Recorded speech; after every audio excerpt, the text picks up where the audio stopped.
कल्पना कीजिए एक ऐसी फाइल की जिसके खुलने का इंतजार पूरी दुनिया को है। एक ऐसी फाइल जिसमें राष्ट्रपतियों के नाम है, अरबपतियों के राज छिपे हैं, हॉलीवुड के सितारों के काले कारनामे दर्ज हैं और शाही खानदानों की शर्मनाक सच्चाइयां लिखी हैं। यह कोई फिल्म की कहानी नहीं बल्कि हकीकत है, एप्स्टीन फाइल्स की हकीकत। 19 दिसंबर 2024 ये तारीख इतिहास में दर्ज हो गई। इस दिन अमेरिका के जस्टिस डिपार्टमेंट ने ये फाइलें सार्वजनिक की जिनसे दुनिया के सबसे ताकतवर लोग डरते थे। 95,000 से ज्यादा तस्वीरें, हजारों पन्नों के दस्तावेज, ईमेल्स, मैसेजेस, यात्रा के रिकॉर्ड, सब कुछ खुलकर सामने आ गया। लेकिन ये कहानी शुरू होती है बहुत पहले, जब एक मैथ्स का टीचर दुनिया के सबसे खतरनाक पावर ब्रोकर में तब्दील हो गया, जेफरी एप्स्टीन। यह नाम आज भले ही बदनामी का पर्याय बन गया हो, लेकिन कभी ये शख्स न्यूयॉर्क के एक स्कूल में गणित पढ़ाता था। मध्यम वर्गीय परिवार से ताल्लुक रखने वाला ये युवक महत्वाकांक्षी था, बेहद महत्वाकांक्षी। 1970 के दशक में एप्स्टीन ने शिक्षण छोड़ दिया और वॉल स्ट्रीट की चमक दमक की ओर बढ़ गया। उसकी चतुराई और नेटवर्किंग के हुनर ने उसे जल्द ही वित्तीय जगत में पहचान दिला दी। लेकिन असली मोड़ तब आया जब उसकी मुलाकात गिसलेन मैक्सवेल से हुई। मैक्सवेल एक ब्रिटिश सोशलाइट जिसके पिता रॉबर्ट मैक्सवेल एक विवादास्पद मीडिया टाइकून थे। कुछ रिपोर्ट्स का दावा था कि रॉबर्ट मैक्सवेल की इजरायली खुफिया एजेंसी मोसाद से नजदीकी थी। गिसलेन और एप्स्टीन की ये जोड़ी जल्द ही कुख्यात हो गई। एक ऐसी जोड़ी जो ताकत, पैसा और प्रभाव के खेल में माहिर थी। देखते ही देखते एप्स्टीन करोड़पति से अरबपति बन गया। उसके पास 2 निजी द्वीप थे, एक अमेरिकी वर्जिन आइलैंड में और दूसरा कैरेबियन में। उसका खुद का प्राइवेट जेट था जिसे लोग लॉलिता एक्सप्रेस के नाम से जानते थे, एक भयावह नाम जो उसके अंधेरे मंसूबों की ओर इशारा करता था। 14 मार्च 2005 की बात है। फ्लोरिडा के पाम बीच पुलिस स्टेशन में एक फोन आया। लाइन के दूसरी तरफ एक परेशान माँ की आवाज थी। उसकी 14 वर्षीय बेटी रोती हुई घर आई थी और एक डरावनी कहानी सुनाई थी। लड़की को एप्स्टीन के आलीशान बंगले में मसाज देने के लिए बुलाया गया। पैसे अच्छे थे, काम आसान लग रहा था, लेकिन वहां पहुंचकर जो कुछ हुआ वो उस मासूम के लिए एक दुस्वप्न था। जबरदस्ती, यौन शोषण और धमकियां, ये सब एक भव्य महल की 4 दीवारी के भीतर हो रहा था। पुलिस ने जांच शुरू की और जैसे जैसे जांच आगे बढ़ी, एक के बाद एक लड़कियां सामने आती चली गई। 16 साल की मारिया, 15 साल की जेनिफर, 13 साल की सोफिया, कुल मिलाकर 50 से ज्यादा नाबालिग लड़कियों ने एप्स्टीन के खिलाफ शिकायत दर्ज कराई।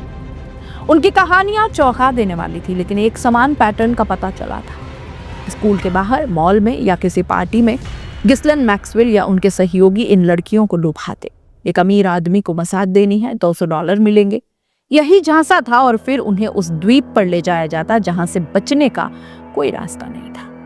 लिटिल सेंट जेम्स द्वीप कैरेबियन समुद्र में बसा ये खूबसूरत टापू बाहर से किसी स्वर्ग से कम नहीं लगता था। नीला समुद्र, सफेद रेत, ताड़ के पेड़ और एक शानदार महल। लेकिन इस खूबसूरती के पीछे छिपा था एक भयानक अंधेरा। स्थानीय लोग इसे पापियों का द्वीप कहते। यहाँ अक्सर हेलीकॉप्टर और प्राइवेट जेट्स आते जाते रहते। रात में तेज संगीत बजता, लेकिन कोई बाहरी व्यक्ति कभी वहां नहीं जा सकता था। FBI की जांच में बाद में पता चला कि इस द्वीप पर एप्स्टीन ने एक पूरा नेटवर्क बना रखा था। दुनिया भर से, रूस, मोरक्को, चेक रिपब्लिक, यूक्रेन, दक्षिण अफ्रीका से लड़कियों को लाया जाता था। उन्हें झूठे वादे दिखाए जाते, मॉडलिंग का करियर, अच्छी नौकरी, पढ़ाई के अवसर, लेकिन वास्तविकता बिल्कुल अलग थी। इन लड़कियों को दुनिया के सबसे शक्तिशाली लोगों के सामने परोसा जाता था। राष्ट्रपति, राजकुमार, अरबपति, हॉलीवुड के सितारे सब वहां जाते थे और एप्स्टीन वो इन सब की तस्वीरें और वीडियो बनाता रहता। ये उसका बीमा था, उसका हथियार। कल को अगर कोई उसके खिलाफ बोले तो उसके पास सबूत थे, ऐसे सबूत जो किसी की भी जिंदगी बर्बाद कर देते। 3 साल की जांच के बाद 2008 में एप्स्टीन को गिरफ्तार किया गया। आरोप गंभीर थे, नाबालिगों का यौन शोषण, मानव तस्करी, संगठित अपराध। सामान्य परिस्थितियों में ऐसे मामलों में आजीवन कारावास की सजा होनी चाहिए थी, लेकिन एप्स्टीन सामान्य अपराधी था ही नहीं। उसके वकील ताकतवर थे, उसके कनेक्शन और भी ज्यादा ताकतवर थे और सबसे महत्वपूर्ण, उसके पास वे फाइलें थी, वे तस्वीरें थी जो बहुत से लोगों को बर्बाद कर सकती थी। एक रहस्यमयी सौदा हुआ। एप्स्टीन ने अपना अपराध कबूल किया, लेकिन बदले में उसे केवल 13 महीने की सजा दी गई। और वो भी ऐसी सजा जहां वो दिन में बाहर जाकर काम कर सकता था। एक खुली जेल जैसी व्यवस्था। ये न्याय का मजाक था। पीड़ित लड़कियां और उनके परिवार स्तब्ध रह गए, लेकिन सिस्टम के खिलाफ उनकी आवाज दब गई। 13 महीने बाद एप्स्टीन जेल से बाहर आया और इस बार वो और भी ज्यादा सावधान हो गया। मीडिया से दूर, सार्वजनिक नजरों से छिपा हुआ, लेकिन अपना काम जारी रखते को। 2017 आया। हॉलीवुड प्रोड्यूसर हार्वे वाइनस्टीन के खिलाफ यौन शोषण के आरोप सामने आते हैं। न्यूयॉर्क टाइम्स और न्यूयॉर्कर ने विस्तृत रिपोर्ट प्रकाशित की और इसके साथ ही शुरू हुआ #MeToo आंदोलन। दुनिया भर की महिलाएं जो सालों से चुप थी अब बोलने लगी थी। Angelina Jolie, Salma Hayek, Uma Thurman, Ashley Judd, बड़े बड़े नाम सामने आए और अपनी पीड़ा साझा की। इसी आंदोलन की आंच में एप्स्टीन भी फिर से सुर्खियों में आ गया। वर्जीनिया गिउफ्रे नाम की एक महिला सामने आती है। उसने दावा किया कि 17 साल की उम्र में उसे एप्स्टीन ने अपने सेक्स रिंग का हिस्सा बनाया था। लेकिन वर्जीनिया की कहानी में एक नया मोड़ था। उसने नाम लिए बड़े नाम। उसने कहा कि डोनाल्ड ट्रंप के मारे लागो क्लब में उसकी मुलाकात गिस्लेन मैक्सवेल से हुई थी। उसने ब्रिटेन के प्रिंस एंड्रयू का नाम लिया। उसने दावा किया कि उसे एप्स्टीन के द्वीप पर कई दफा ले जाया गया जहां दुनिया के ताकतवर लोग जाया करते थे। वर्जीनिया के बाद 80 और महिलाएं सामने आई। सबकी कहानियां मिलती जुलती थी। एक विशाल संगठित नेटवर्क का खुलासा हो रहा था। 6 जुलाई 2019 न्यू जर्सी के टेटरबोरो एक्सपोर्ट पर एप्स्टीन का प्राइवेट जेट उतरा। वो पेरिस से लौट रहा था, लेकिन इस बार उसका इंतजार FBI के एजेंट्स कर रहे थे। एप्स्टीन को फिर से गिरफ्तार कर लिया गया। इस बार आरोप और भी ज्यादा गंभीर थे। सेक्स ट्रैफिकिंग, नाबालिगों के साथ बलात्कार और संगठित अपराध। अब बचने का कोई रास्ता नहीं था। न्यूयॉर्क के मेट्रोपॉलिटन करेक्शनल सेंटर में उसे रखा गया था। देश भर में हलचल मच गई। मीडिया में चर्चा हो रही थी कि अब वो कौन कौन से नाम लेगा, किस किस को बेनकाब करेगा। लेकिन फिर 10 अगस्त 2019 की सुबह एक खबर ने सबको हिला दिया। जेफरी एप्स्टीन मृत पाया गया। आधिकारिक रिपोर्ट के अनुसार आत्महत्या।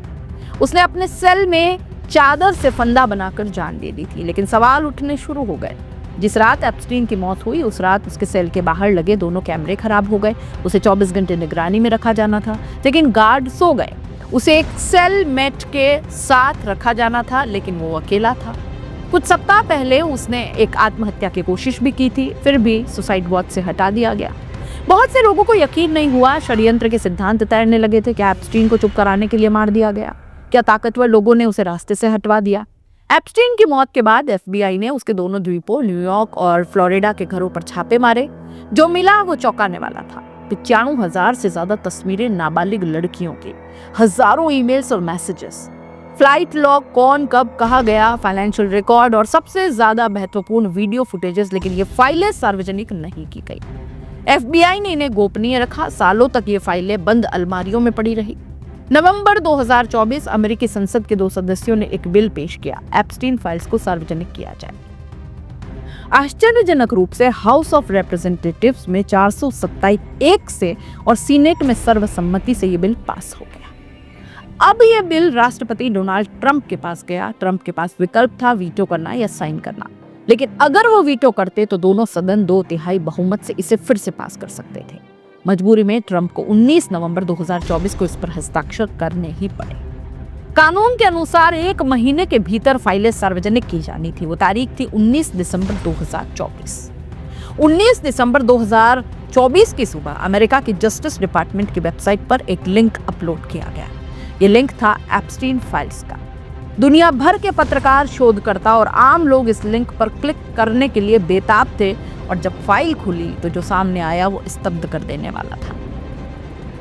बिल क्लिंटन की तस्वीरें एप्स्टीन के द्वीप पर स्विमिंग पूल में नजर आईं। बिल गेट्स की तस्वीरें एप्स्टीन के साथ, प्रिंस एंड्रयू की तस्वीरें वर्जीनिया गिउफ्रे के साथ, माइकल जैक्सन, लियोनार्डो डिकैप्रियो जैसे हॉलीवुड सितारों के नाम। लेकिन जो सबसे ज्यादा विवादास्पद था वो थी वे तस्वीरें जिनमें महिलाओं के शरीर पर व्लादिमीर नाबोकोव के विवादास्पद उपन्यास लोलिता की पंक्तियां लिखी।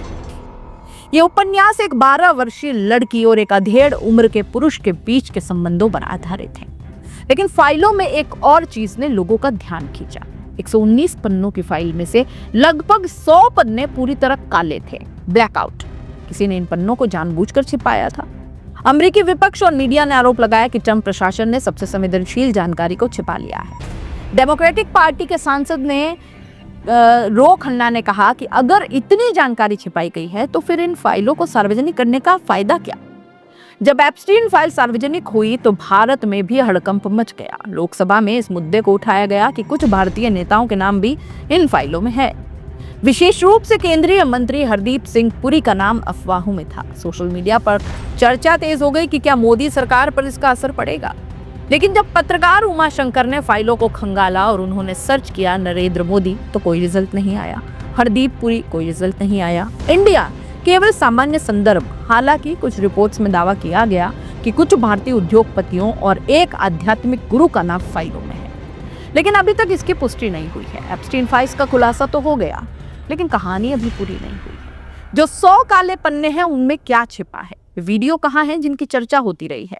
FBI ने कहा कि कुछ जानकारी राष्ट्रीय सुरक्षा के कारणों से गोपनीय रखी गई है, लेकिन बहुत से लोगों को यकीन है कि यह सिर्फ एक बहाना है ताकतवर लोगों को बचाने का। सबसे बड़ा सवाल अभी भी अनुत्तरित ही है। आप इस पूरे मामले को कैसे देख रहे हैं?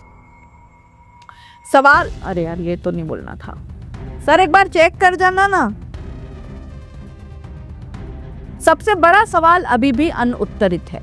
क्या एप्स्टीन वाकई इजरायली खुफिया एजेंसी मोसाद के लिए काम करता था? क्या यह पूरा ऑपरेशन दुनिया के ताकतवर लोगों को ब्लैकमेल करने और नियंत्रित करने के लिए था? गिस्लेन मैक्सवेल जो अभी जेल में है, उसने कभी इस बारे में कुछ नहीं बोला, वो चुप है, शायद डर से, शायद किसी सौदे के तहत। आज एप्स्टीन के 150 से ज्यादा पीड़ित अभी भी न्याय की प्रतीक्षा कर रहे हैं। कुछ ने मुआवजा पाया है, लेकिन कोई भी पैसा उनके खोए हुए बचपन और मासूमियत को वापस नहीं ला सकता।